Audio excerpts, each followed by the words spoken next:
Sonic the Hedgehog cannot swim, and in his games, there's plenty of water. So in today's video, I'll be finding out how fast you can touch water in every Sonic game. Starting off in Sonic the Hedgehog 1991, we have Green Hill Zone, which I'm pretty sure there's water, but like, obviously the background doesn't count. But it's very tricky in the 2D Sonic games. But unfortunately, all the water in this level is in the background, so we have to move on to Green Hill Zone 2. Now, I believe Green Hill Zone 2 has a... Okay.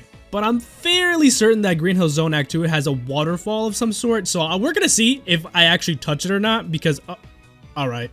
I guess I wasn't fairly certain. Ooh, this is, I think that, does this count as touching? I'm gonna count it as touching water. Next is Sonic the Hedgehog 2, which I hope is a little easier. So in this game, we should have an easier time touching water just because, well, it's in the first level. Huh? After being abused by a couple of fish, we go down this hill and we run into this waterfall right here, which I'm gonna count this as water as per usual. Now for Sonic the Hedgehog 3, we do start on the water, but we're not really touching it as it's a cutscene, so unfortunately we have to keep going.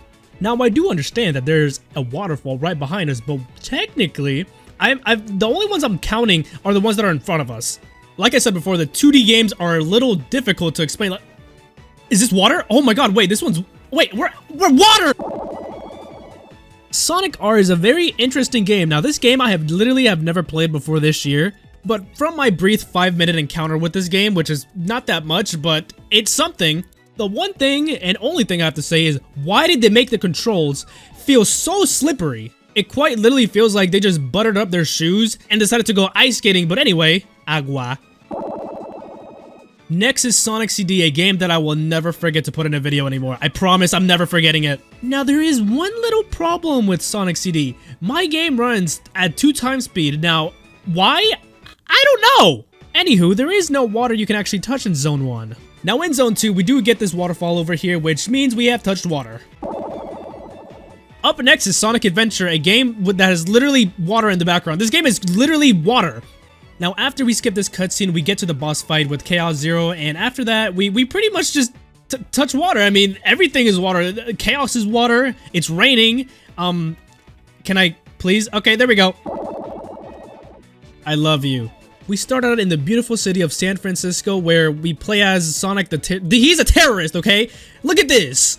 Now, if you know me, I am quite puzzled every time I play City Escape, mostly due to the fact that Sonic quite literally just killed someone. Not someone, multiple people. But it's okay, once you accept that Sonic is a terrorist in this game, you'll be fine. Anyway, after becoming a national threat by destroying the city of San Francisco, there is no water in City Escape, or here. And obviously not here, we're in the desert, come on now. Anywho, once we get to the Dr. Eggman boss fight, we say, no, Eggman, we're not fighting you. We're gonna jump off and touch some water. Sonic Heroes. In this game, we have Seaside Hill to start us off, and all we have to do to touch water in this game is wait for the cutscene to roll off, and then we jump off, because that is what you have to do in this game. Next is a beloved DS title, Sonic Rush. There ain't no water in the first level, I'll tell you that much. There's also zero signs of water in this level as well. Unfortunately, this boss battle over here has zero water as well. Tails is looking spiffy. Anywho, I swear to God, this level is literally called Water Palace, and if I'm not able... Okay, there we go. My favorite game of all time, Sonic Rivals 2. Now, in this game, it's pretty simple to touch water. For whatever reason, they decided to beta test ChatGPT on this game. Like, the AI in this game is incredibly hard. Up next is Sonic Riders. In Metal City, there's actually no water at all, so we can just move on. Now, in Splash Canyon, you actually play as Tails, which we actually have a lot of water on this map. And here is Set Water. Our beloved Sonic 06 is next, and yes, this is Sonic 06 this time, not Sonic P06, I promise. I love this game. So after 2 cutscenes, we are met with, this. I'm gonna try to find, okay, there's water right there, but I don't think I can jump down there, so I'm gonna try to find the water fountain, because I know there's a water fountain that's, like, supposed to spawn right next to me. Okay, I don't know how, but I found it. I found the water fountain, and here we go. Water! I'm on my hands and knees right now, praying that I don't get stuck on this game. Now, there's a reason why I'm on my hands and knees, and that's because of motion controls, and that's what scares me, because there's probably gonna be water right next to me, and I'm not gonna be able to touch it. This is exactly what I was referring to right here. Damn it! wait, no. I have an idea, Okay, I have to go slow. Stop. Jump. No! Attempt number 2, please. Yes! The love of my life, Sonic Unleashed. Now, in Windmill Isle 1, this is where it gets a little tricky, because in this level, you can actually touch water after dying, but you don't actually get to see that, as you guys can see right here. I'm about to do it. This is also the same thing in Windmill Isle 2, where when you die, you don't actually get to touch the water. Am I doing this to play Sonic Unleashed longer? Maybe, but are we going to question it? Absolutely not. Just don't say anything. Now, once we're in the Werehog stage, now this is where we can actually touch water. Now, after some time, we get to this part of the stage and ignore the hoodlums, and after that, we go up here and dive in the water. Up next is Sonic and the Black Knight. Sonic and the Black Knight is a very linear game, so touching water in this game might be a little difficult, but here in the first stage, which is Reach Misty Lake, there is no water you can touch. In similar fashion to the first stage, the second stage also has you not touching water even though you're surrounded by it. Even trying to die didn't save me because, like, what? In the third stage, you fight Fraudulent King Arthur, which you also don't get to touch water since this game doesn't allow you to go anywhere but the stage. Now, after a couple of tutorial levels, we have Camelot Castle, which is an interesting one. And I say interesting because this level is quite literally surrounded by water. Like, are you serious? Next is the Soul Search tutorial stage, which also has water we cannot touch. Now in this level, we meet Lady of the Lake, which is Amy Rose, and after we get on this little carousel, whatever it's called, I don't even know, I do not care. We touch some water because it starts raining. Up next, the Sonic game of all time, Sonic 4. Now first we have Splash Hill Zone, which I swear to God, if we do not get a splash of water in this map, I'm gonna lose it. Ooh, we got a waterfall, am I touching? I'm so indifferent about this right now. I don't know if I'm actually touching this or not. I'm just gonna keep going. Let me know in the comments down below if you guys would count this, but I'm not entirely sure. Now, after the unfortunate ending in Splash Hill Zone, we can go into Lost Labyrinth and pick the Underwater Maze Escape. And you guys might be wondering why I actually chose to keep playing, and that's just because it's really hard to tell with 2D sprites whether you're touching it or not. But in here, it was kind of, I don't know, it's kind of weird. I was not entirely sure what to do right there, so let me know what you guys would have done differently, but Sonic the Hedgehog 4 Episode 2.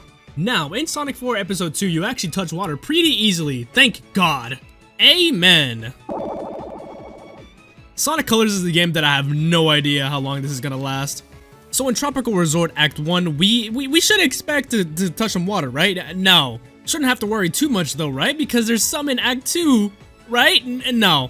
Act 3? None. It's like they don't want you to touch the water. There's water everywhere in Tropical Resort. They just can't touch it. Technically, we're stepping on water right now, but we're not gonna do that. You know, I thought Sonic and the Black Knight was gonna be the issue, but I think we found the real issue here. Sonic Colors. Ignore the timer saying 12 minutes because it's been 42 minutes since I started Sonic Colors. To be fair, we are in space right now, so water is really abundant in space, I would presume. And finally, after completing the first 3 worlds in Sonic Colors, we get to Aquarium Park, which, ignore the time, does that, I'm counting that.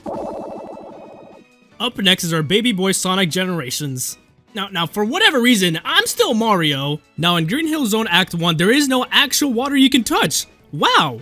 Now, Green Hill Zone Act 2, on the other hand, we can literally go through this waterfall, enabling us to touch water.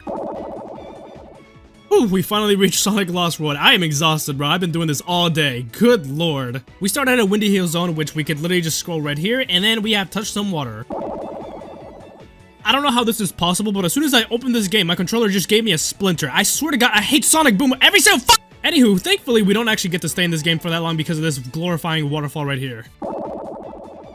We got everyone's favorite next, Sonic Mania. Like I said before, this like 2D touching water thing is so conflicting that I might end up considering changing the ones in the original Sonic. I don't know, do not ignore the gameplay in the background. Like, let me know in the comments down below if you guys consider this touching water because I want to, and at the same time, after seeing it in 3D, the waterfall is kind of in front of you sometimes, so it's like very conflicting. But at the very least, we have this section over here, which is completely submerged underwater.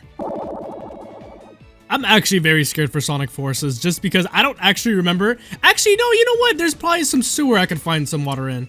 Up first is Lost Valley, which we have the sand waterfall. It's not water, it's a sand fall. Is that what they're, I don't know.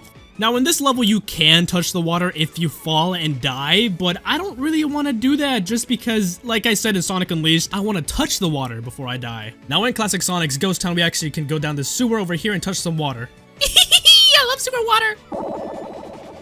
And lastly, Sonic Frontiers. And like you guys said, in Green Hill Zone Act 1 or Cyberspace 1-1, we don't actually get to touch anything. This doesn't count as grass, water, nothing. This is all fake, it's all digital, it doesn't count.